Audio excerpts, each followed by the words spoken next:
Feeling like a shark in a shrimp tank. Big fish, small pond in the shrimp tank. Welcome back to another episode of the Shrimp Tank.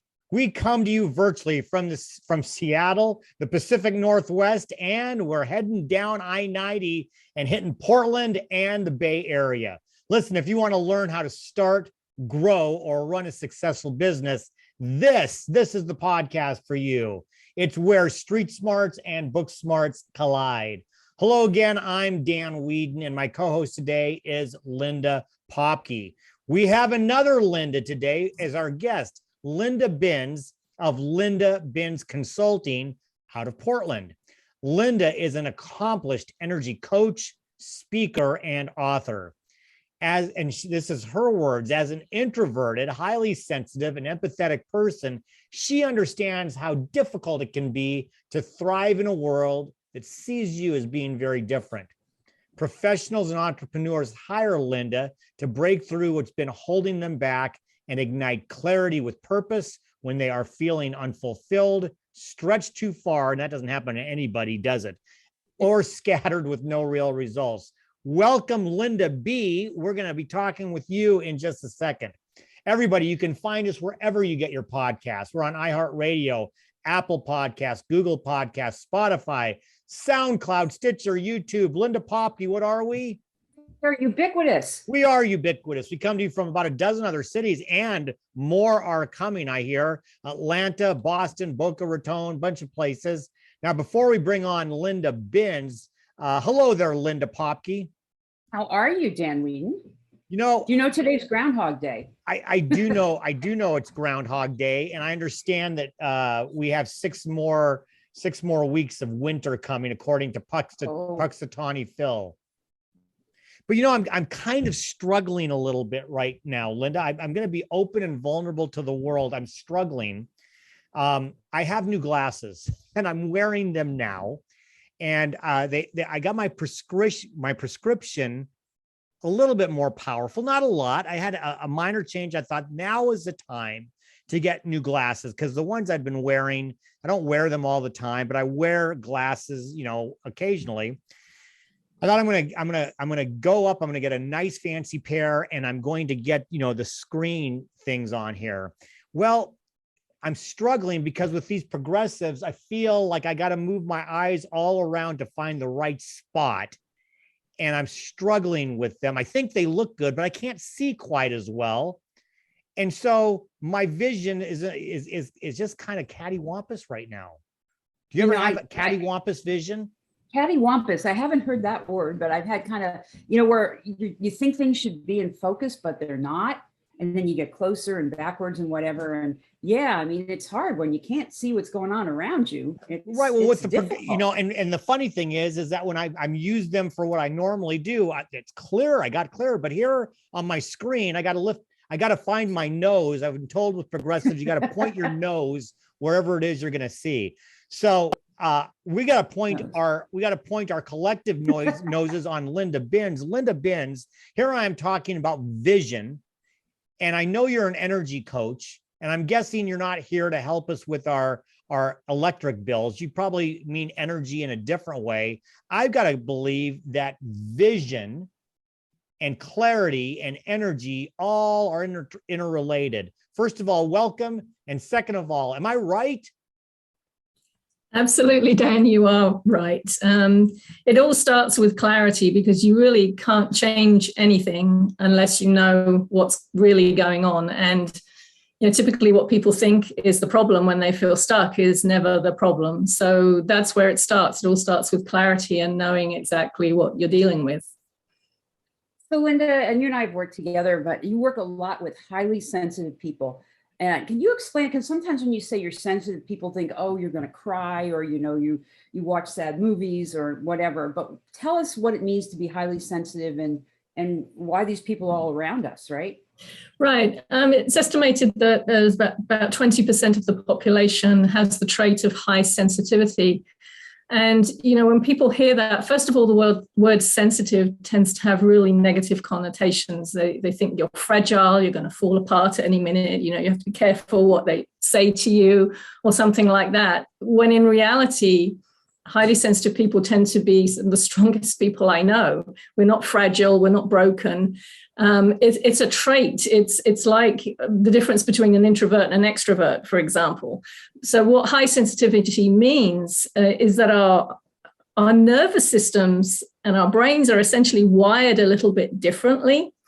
And what that means is that we are aware and receive so much more input from our environment, from people around us, from everything around us than most people do. We tend to think a lot more deeply. I mean, it's really hard to switch our minds off everything. We overthink everything. We can easily get overstimulated. So you have to learn how to manage that. And that means, like, if I'm in a crowd of people, it can be very overwhelming because I'm picking up on the energy and the emotions of pretty much everyone around me. And so when you think of it that way, it can become very overwhelming. Also, depending on your level of sensitivity, sometimes, and this has happened a lot to me, is that not only are you aware of the energy and the emotions of people around you, but if you're not completely aware of what's going on, you can absorb that, you can take it on, so it feels like it's yours.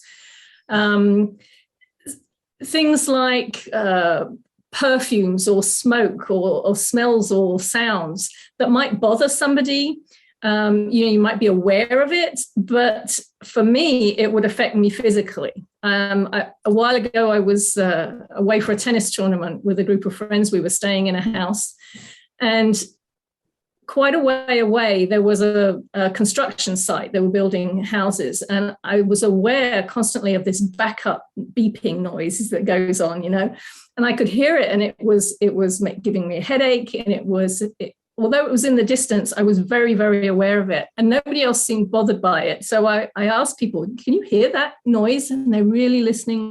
Oh yeah, I think I hear something, but it felt really intense to me. So that's what I mean. It's everything's a lot more intense, and it doesn't mean that you can't function. If you know how to manage all of that, you actually can function at an incredibly high level and be very, very productive and effective and efficient.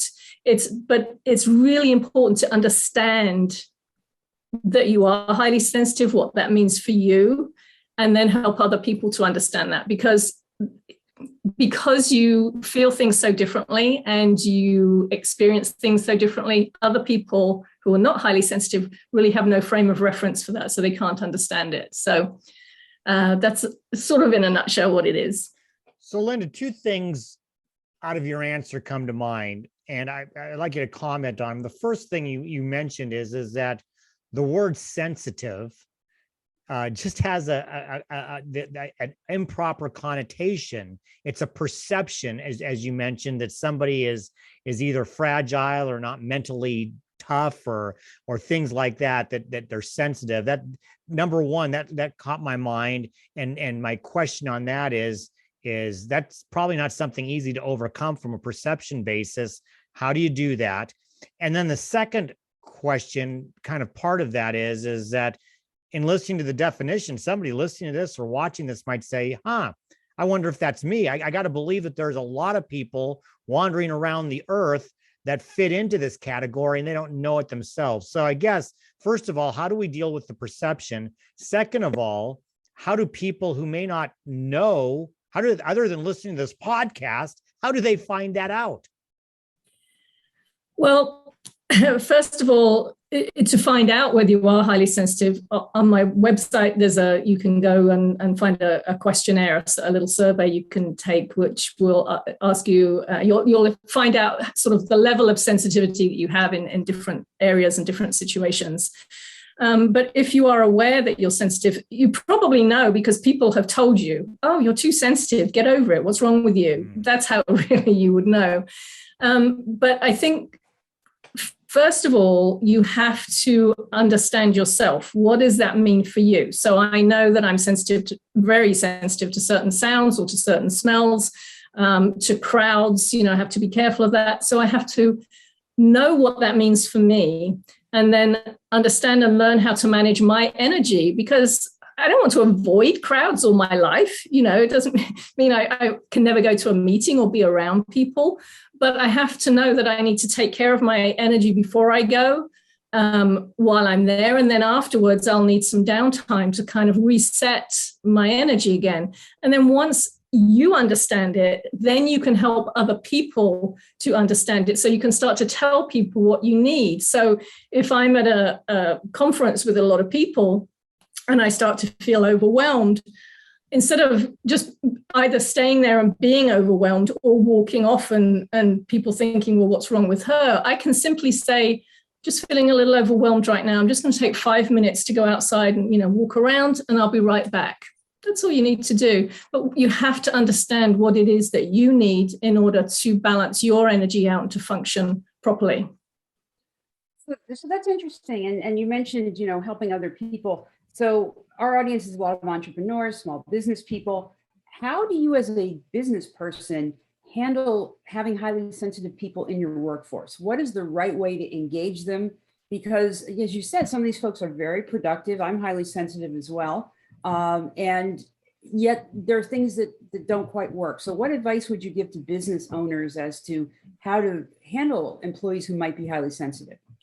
Well, I think the first step, especially for managers and leaders, is to be aware that there is such a thing and that somebody might have challenges with certain things or might be misunderstood in certain ways. And if you have that level of awareness, you might be able to take that person aside. Because the one thing we don't want to do, highly sensitive people do not want to be seen as different. They don't want to be isolated and so, okay, there's my group of highly sensitive people. This is what I need to do for you. No, it's about helping them and helping their colleagues understand what it means, and so that they can work together, so that that, oh, this person said this to me, and now I'm taking it a little personally. It might be because I'm more sensitive than somebody else, but if both parties have a little bit more understanding, you can avoid all kinds of things. I speak to so many people who leave jobs that they loved and that they were really good at because they couldn't stand it anymore, because they felt so different. They were perhaps bullied. Highly sensitive people tend to be targets for bullies, so just with a little bit of understanding, that's all it needs. It's not that you have to do something majorly different. It's education, it's awareness for both the highly sensitive people themselves and for managers and, their colleagues, other employees as well. So Linda, you mentioned, I think early on, and that was also in your bio, about being an introvert. And I wonder, I guess my question is, if you're highly sensitive, does that make you an introvert? I mean, Linda Popke is anything but an introvert from as far as I've known, and she classified herself as sensitive. Maybe she's been fooling me all these years, but can an extrovert also be highly sensitive? Absolutely. It's estimated that approximately 70% of highly sensitive people are introverted, but 30% are extroverted. Yes, I mean, they still have that deep level of thinking, that deep level of awareness, noticing subtleties that other people perhaps don't. But what they will know they need is, even though they thrive on being around people, they do know that they need that downtime to reset. As well. Can I ask a follow-up question, Linda Popke? I'm going to ask a quick follow-up. So you mentioned, because I consider myself extrovert, and people give me energy and all that. Could they be sensitive then in different ways? So maybe that they're not necessarily sensitive to crowd, but maybe there's something else that they might be sensitive to. Does that make sense? Absolutely, that makes sense. And yes, everybody has different levels of sensitivity. So we're not all the same. We're not all affected by the same things. Some people might be perfectly happy in crowds. Some people may not be affected by the noises that I'm affected by, for example. So yes, there are different levels and different things that we are sensitive to. Some people may be sensitive to just about everything. Other people maybe just one or two things. Yes. So I want to talk a little bit, shift a little bit here to some of the work that you do, because you are an energy coach, and you work with companies and business owners, and you kind of help them understand the relationship between emotional intelligence and sensory processing and how people process things. Could you talk a little bit about that? Because I'm not sure everybody understands what emotional intelligence is and how this all relates to the workplace. Well, especially for highly sensitive people, we're subject to not only our own emotions, which can be intense, but we can pick up on other people's emotions as well. So it's very important to pay attention to your emotions, to how you're feeling, and then to know what to do with that, right? Because you can very easily allow yourself to go into a downward spiral of negativity, which affects you, affects your productivity, affects your colleagues, affects the people at home, your family. But just with that understanding of, okay, I woke up this morning and I was feeling great, and now I'm feeling terrible. What happened? Oh, I had an interaction with this person. I had a conversation with this person. Did I take on their anger or their sadness? Or is this something of mine? Have they triggered something in me? And then you can learn from that. That's so empowering, because it means that you're never negatively impacted by anybody. It never takes you down for very long. You can use it, in fact, to empower yourself and to empower others, and to really be a lot more successful. Well, I know what we have to do now to be successful and to have energy. We got to pay the bills. So we are going to pay those bills with our first break. And when we come back from that break, after hearing from today's spotlight sponsor, we'll be back with Linda Binns for our Hot or Not section of the show, where we're going to talk about my desk. Don't walk away. We'll be right back with more of the Shrimp Tank. I'd love to write or publish a book, but I just don't have the time. Does this sound like you? Maybe you have a compelling story to share or valuable advice for clients and prospects. If only you could get the story into a published format. Think you don't have time to write a book? Think your writing isn't polished enough to get your message across? Think this all sounds too overwhelming? Think again. At Leverage to Market Associates, we help aspiring authors transform a great book idea into an attractive published work. If you've written most of your book, we can help edit your work and drive it through the production process. If you're not sure where to start, we'll coach you through the process to organize your thoughts and create a compelling book outline. And if you're just not comfortable writing a book yourself, we can ghostwrite this for you as well. Contact us at leveragetomarket.com for a complimentary evaluation of your nonfiction book concept today, and bring your book to life. All right.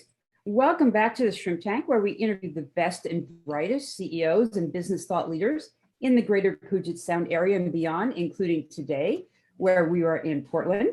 I'm Linda Popke, and our guest today is Linda Binns. And our next segment is Hot or Not. Dan, what's hot or Linda not? Binns, Linda Binns, if you've heard our show, which I think you have, you know what you're in for. Linda and I are going to pepper you with questions about business, about life, about energy, about consulting, about a whole bunch of fun things. And at the end, you win absolutely nothing after telling us whether you think it's hot or not, and why or why not. Well, I mentioned my desk, and you can't see it. Nobody here can, and that's a good thing. But I just have to ask, hot or not, is a cluttered desk a sign of, or I'm going to put it this way, a cluttered desk is a sign of genius. Is that hot or not? Well, it can be, and it may be. It depends is the answer. So for some people, a cluttered desk really affects them in a negative way. Other people love to have a cluttered desk because they see it as a sign of creativity. So I don't know if that counts. It depends. Well, I'm just going to say that you think I'm a genius because it must okay, you're a lend to my genius. creativity. But you know what? Just to maybe follow up on that a little bit, because it's funny that you say that, because we've all seen the television shows or things people talk about. I know my desk may look a mess, but I know exactly where that is, and you make them clean the desk and they go out of their mind. So really, I think actually that old axiom of, oh, you got to have a clean desk, it really depends. It depends on the person then. Is that what I'm hearing from you? is. People are always wanting to tell us this is the way you should do something. You should exercise at this time. You should have a clean desk. You should do things this way. You should do things that way. But everybody is different, and you have to find what works best for you. So if having a cluttered desk really affects your productivity in a negative way, then no, it's not a good thing. But some people, it really inspires them and helps them. So it depends. So following on about that, Marie Kondo, we've heard about Marie Kondo, which is only keep the things you love, take everything out, throw it away, keep only what you love. I know you've done a lot of work in feng shui and helping people and with decluttering their personal life, their professional life, etc. Is the Marie Kondo approach hot or not? It seems a little extreme to me. Again, some people love it. Some people are really challenged by it. I think the principle is right in that ideally you want to surround yourself with things that you love. You want the more stuff you have that you don't need, use, want, or love, the more it affects your energy in a negative way. So absolutely, you don't really want those things. However, it's really challenging for some people to just let go of everything. That we have a lot of emotional attachment to things. So sometimes you have to look a bit deeper to look at, okay, what is the reason somebody is holding on to this thing that they don't need, use, want, or love that serves no purpose for them, but it has an emotional attachment. So again, yes, the principle is right that you want to surround yourself only with things that you need, use, want, and love, and let go of everything else. In reality, it's not always that simple. So I bet my next hot or not is going to have a very similar answer. I'm just guessing, but I'm going to ask it anyway.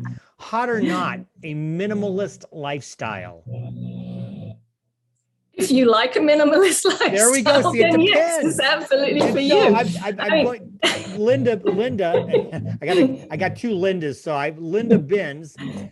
I think what you've just done in these last three questions is something I really don't think I've ever heard before, because we have heard and we sometimes get pounded over the head. You're not doing it right if you got a junk drawer, you got to get rid of the junk drawer, though I know exactly what's in the junk drawer. If you got a cluttered desk, you got to get rid of the clutter. But really what I'm hearing you say, which I think has really broad reaches in both business and personal life, is look, you got to understand you. And that's step number one. You've got to understand who you are before you start making all these changes. That's absolutely right, Dan. I mean, people tend to want to be told, tell me the right way to do something. Tell me what I should be doing or I shouldn't be doing. But, what works for you? You have to understand that. And to know that, you have to know yourself at the deepest level. So it always starts with self-awareness, goes back to what you said right in the beginning, that clarity, that vision. You have to know yourself. This is what works for me. This is what doesn't work for me. And it doesn't matter what works for somebody else. It might not work for you. So you have to figure that out. I just want to make a note that Dan, in terms of vision, he went back to the old glasses. You did. So. You noticed. I couldn't do it anymore. I made the change. I said, I'm going to have to deal with that. Maybe I got to go back to the optometrist. But you noticed I did change because nope, I can't do it. You did change the glasses. All right. So Linda, I'm going to go a different way here. Hot or not, dogs or cats? Oh, that's tough because I've had both and I love both. Don't ask me to choose one. I want both. Is that a bad answer? I had cats. My last pet was a cat. So if I have to choose one, I'll say cat for now. Okay. All right. Thinking about the work that you do with business owners, small and medium-sized businesses around this, how is it that somebody figures out, because I got to believe that something must trigger a situation where you're either referred in or they seek you out. And I'm curious, is there a common trigger or one that you see more often than not that drives business leaders to find you? Yes, it's usually desperation. Okay. Usually when they've tried everything else and nothing else works, because honestly, the last thing people usually want to do is look at themselves. The last thing people want to, and I've had people tell me this, I understand what you do, I know I need it, but I'm not ready to do that. And I understand that, because it's not about finding solutions outside yourself. It's about looking at yourself, because remember, we start with self-awareness, and that's what you have to do. So usually by the time people come to me, they've tried just about everything else and they feel that nothing is working. They're in the same place. And so they might as well try this because they haven't tried it yet. So Linda, Linda Popke, I apologize for butting in again, but what is it that they're trying to fix usually, that they become desperate on? Is it on themselves? Is it something that's in the workplace with employee? What are those manifestations that they're trying to change? I don't know if I'm asking the question right, but okay. Yeah, well, usually I work with professionals, usually, so professionals and business owners. So it's either I'm stuck in my career, or something's happening in my job, or I keep finding myself in a situation where, in an unhealthy situation at work, and then I leave that job and I go to another job and then I have the same experience. Or in a business setting, it could be, I've been trying to grow my business. I've done all these courses, I've taken all these programs, and I've done business coaching, and I'm still in the same place. I don't know what's going on, so it's usually those kinds of situations. So I want to ask something different. Here we are. It's hard to believe we are entering year 3 of this pandemic. And here we are, this podcast is remote, but we're all working remote. We're working remotely, working from home. For a highly sensitive person, hot or not, working remotely versus being in the office, I can see where it might be easier, but are there also pitfalls for a highly sensitive person being isolated? I think that depends on whether you're an introvert or an extrovert to some extent. From my perspective, I love it. I mean, I don't have to travel anywhere. I don't have to, navigate all of that. So it's really hot for me. But again, it depends on personality. Some people love it. Some people I know have really struggled with it and can't wait to get back to the office. So depends on your personality. And some people want a combination of both. So as a follow on, Dan, so we're hearing about hybrid environments. If an organization is starting to build a hybrid environment where you're in the office, maybe a few people or a few days a week, how would you recommend that they work with highly sensitive people to transition them back to some kind of hybrid or in-person experience? Well, and I think it's the same whether you're highly sensitive or not. I think you want to have a conversation with your employees and find what works for them. And I've read a lot of articles lately on creating these hybrid work environments, and the need for communication, figuring out what works. How do you get the best out of each employee? What works best for them? And it's what we talked about earlier, is that self-awareness, right? What if you know what works for you? Now, perhaps you've got more employers who are willing to have that conversation. So it's about figuring that out. I think you've got to have the conversation so that people have a choice, if that's possible. It just dawned on me as you were answering Linda's question. We were using the word highly sensitive, and I guess it begs the question. There must then be different levels of sensitivity. We're all humans. We all have a level of being sensitive. Do we have those three? Is there low sensitive, medium sensitive, and highly sensitive? How does that get broken down? Oh, that's an interesting question. How does that get broken down? Well, it's like, there's a scale to everything. And, it can go, you can be highly sensitive and be highly sensitive to certain things, but not other things. You may have very low sensitivity, but you can be, there's the really high sensitivity where it becomes, you can't function properly, from the amount of sensitivity you have. And I think I've spoken a lot to groups of human resources people, and that's typically where they want to jump to. Oh, highly sensitive, it must be like a mental disorder. It must be like Asperger's, or it must be ADD or something like that. But you can be highly sensitive and function incredibly well. It only becomes a problem, a disorder, when you can't function in your daily life.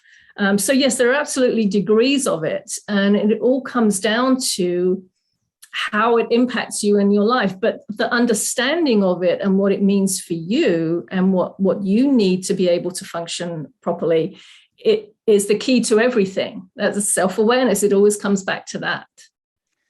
Well, I can't believe this is going so fast. It's time for us to take our second short break to hear from our sponsors. And when we come back with Linda Binns for our famous Plead the Fifth section of the show, we're going to talk a little bit about tennis. Don't walk away. We'll be right back with more of the Shrimp Tank. Plead the Fifth is brought to you by our corporate sponsors: Ideal Life 360, Cornerstone Financial, First Underwriters Insurance, Kitsap Sun Newspaper, BC Fitness Studio, and the Upstart Group. Please visit our website at www.shrimptankpodcast.com/Seattle to learn more about these terrific companies. Now back to the show. Okay. Welcome back to the Shrimp Tank, where we interview the best and brightest CEOs and business thought leaders in the greater Puget Sound area and Portland. I'm Linda Popke, and our guest today is another Linda, Linda Binns.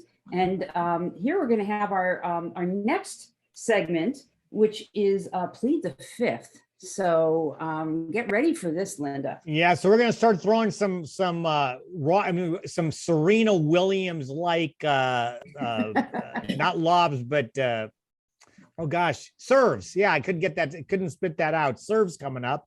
You get to plead the fifth once if you want, but only once. So be careful with that. And again, at the end, you win absolutely nothing, but we hope you have some fun with it. I mentioned tennis. You are a tennis player. We actually chatted a little bit about that before the show. So I'm gonna ask you this. Plead the fifth, Linda. If you could play a tennis match with anyone in the world, you got to pick, who would that tennis match be with and why? I'm going to say Roger Federer. I would love to play a mixed double match with him. I really enjoy his tennis, and he's just such a nice person. I would really enjoy that. Okay. So you're saying you'd play doubles with them. Who would you want to play against on the other side of the net? Oh, on the other side of the net. How about Ash Barty, who just won the Australian Open? I really like her. And let's say Nadal, because he just won the Australian Open as well. There you go. Okay, so I want to talk about the Australian Open and all that kind of rigmarole that went on Djokovic and not being vaccinated. So tell us, let him in to play, let him not in to play as a tennis player. What's your thought about what happened there? Well, I think there was fault on both sides. The government was miscommunication there, but I think, no, don't let him in. Okay. So he definitely lied about some things, and, everybody else is vaccinated, and I don't think there should be an exception. Well, I'm going to preempt our hot or not, or plead the fifth for just a second, because I saw a note that I wrote down and I realized we haven't talked about this. I'll turn it into a plead the fifth. Plead the fifth, Linda. Is there a new book out by somebody who might be an energy coach that everybody should be reading? Thank you for reminding me of that. Yes, there is. It's called Value Me, The Benefits of Being a Highly Sensitive Professional, and it's written by yours truly. How can people get it? They can get it through Amazon. You can go on my website, and there's a direct link to it there, lindabins.com. Great. Well, Linda Popke, I'm going to jump in with what my real plead the fifth was, but we wanted to make sure we got the news in about the book. So, Linda, let's say we force you to start a new business. We say you can't be doing this anymore. You got to start a new business, and it's going to be based on a hobby. What's the hobby that you would start a new business with? Well, I think it would have to be around tennis. Okay. And I want to say tennis mindset, helping people with their tennis mindset, because as Linda knows, I have had so much personal growth from tennis matches, and there's so much to be learned about yourself from playing a sport like tennis. So I would have to say something along those lines. Okay, I like it. Okay, cool. I knew she was going to say that. You know me so well. Yeah. So let's talk about that, because I know tennis has impacted you. If you had to pick a book that really impacted you, what one book would you say has really impacted your life? Oh, can it be a tennis related book? There's the inner game of tennis, because it's about tennis, but it's about life as well. You know, it's all about the emotional aspects and what's triggered in us and how we manage our energy and our emotions. That's a very good book. It's definitely worth a read, So whether Linda you Binns, play tennis or not. Linda, I got to tell you that Linda Popke just edited my book, Back Nine Walking, which has golf as a metaphor. I think you and I may have to team up and do a golf tennis combo here. And There you go. I think there's a lot of overlap. Mm-hmm. So listen, in business and I think really in our personal life, we hear this a lot. We've been told, probably all of us on more than one occasion, don't take this personally. Don Corleone always said it's not personal, it's business. How can we, as the receiver of the message, don't take this personally, avoid internalizing or becoming defensive with this type of statement? What's helped me a lot with that is two things. One is the recognition that anything that other people say or do, or their behavior, has actually absolutely nothing to do with you. So if somebody is rude to me, that says more about them than it does about me. However, if whatever they say or do does trigger something in me, so if it makes me angry or upset in some way, that's what I need to look at. It's not about them and what they did and why they did it and all of that. But it's, okay, what has it triggered inside me now? Because that was already there. They didn't put it there. They just triggered it. So that's what helped me. So kind of as a follow-on to that, we talked a lot about professional setting and energy. Let's talk a little about family relationships, because you can get a new boss, a new company, a new job, but you can't necessarily trade in your family. So tell us about family relationships and how they can drain energy from you, probably sometimes even more than your professional setting. Oh, yes. I think there's a famous quote. Is it from, I heard Eckhart Tolle say it, but I don't think he was the original person who quoted it. But it says something like, if you think you're enlightened, go and spend a week with your parents. That's so true. I mean, you can do all this work on yourself. You can feel in a really good place, a very kind of Zen state. And then they know, or somebody in your family knows how to push those buttons, how to trigger you. But again, and I've had these issues too. And it's, you have to, I've learned to recognize that, again, whatever they say or do is actually not about me. It's coming from whatever's going on with them. And if somebody's trying to bait me, so if you have a narcissist, for example, in your family who will try and bait you and pull you into something, you just don't feed that. You can listen to them. You can just be there. You don't have to engage with it. So it's training yourself how to be with whichever person it is that knows how to trigger you, training yourself how to be with that person and not feed any negativity, so that once they learn how to, okay, you're not responding anymore. They're not getting the same reactions from you anymore. So kind of stop doing it. And then you can actually interact with that person without that turmoil going on. It takes practice. It's all about discipline. I mean, there's a huge discipline there. And you used, you mentioned, a narcissistic behavior made me think of, there's another term I've heard is of people who are considered empath, or I don't know if it's empathic or an empath. What is there a difference between somebody who is an empath or thought to be that and a highly sensitive person? Yes, good question, Dan. So people tend to think that all empaths are highly sensitive people are naturally empaths. There is a difference typically an empath really does feel the pain and the emotions of other people as though it was their own. I'm an empath as well. So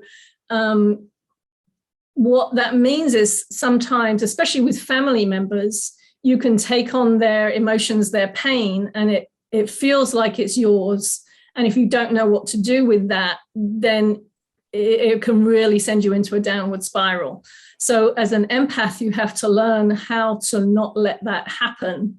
And it can happen not only with family members, but it can happen if you're in a crowd of people. It could even be, a good example would be if we think about 9/11, for example, and think about all the horror, the energy, the collective horror, the collective energy of that.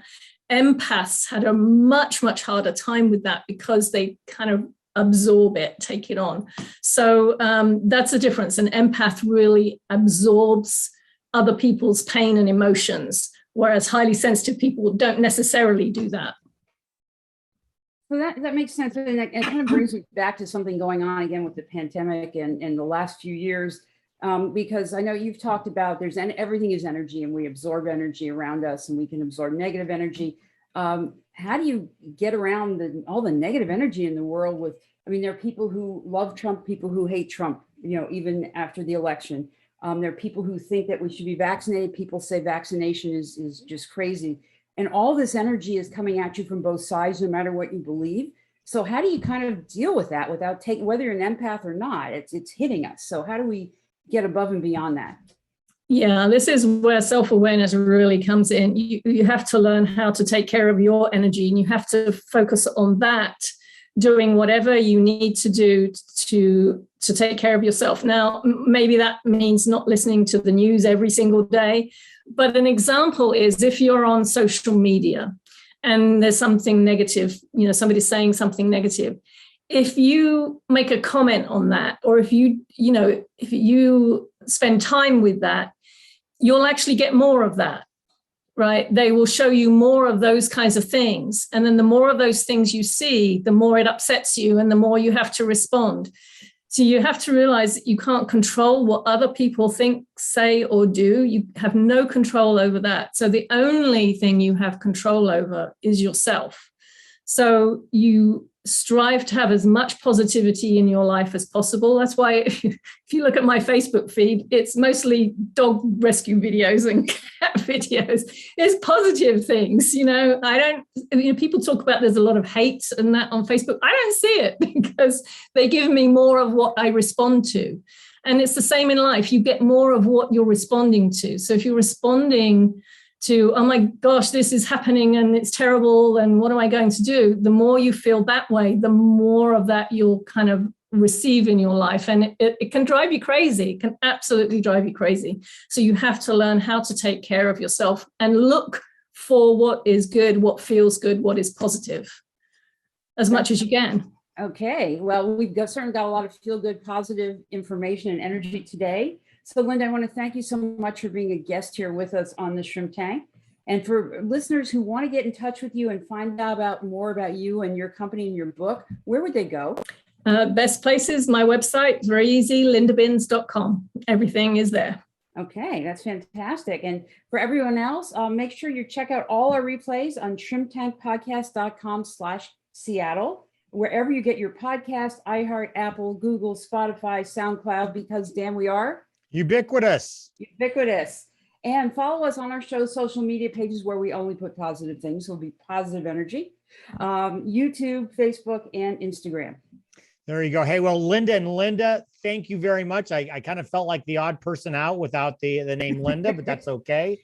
Linda Binns, thank you. I learned, I just can tell you, I learned a whole bunch today. And Linda Popke, it's always great to see you. Everybody, as Linda Popke told us, get on the Facebook page because that's where we live stream every Wednesday at noon. So our next show will be next Wednesday, February the 9th, and our guest will be Sean Greenlee with Sean Greenlee Consulting, and he is a consultant around diversity, equity, and inclusion. So we're really excited to have him on the show. But in the meantime, please be safe, Be well, be prosperous, and keep that high energy, because until next week, the shrimp is back in the tank. So long. I've been feeling like a shark in a shrimp tank. Big fish, small pond.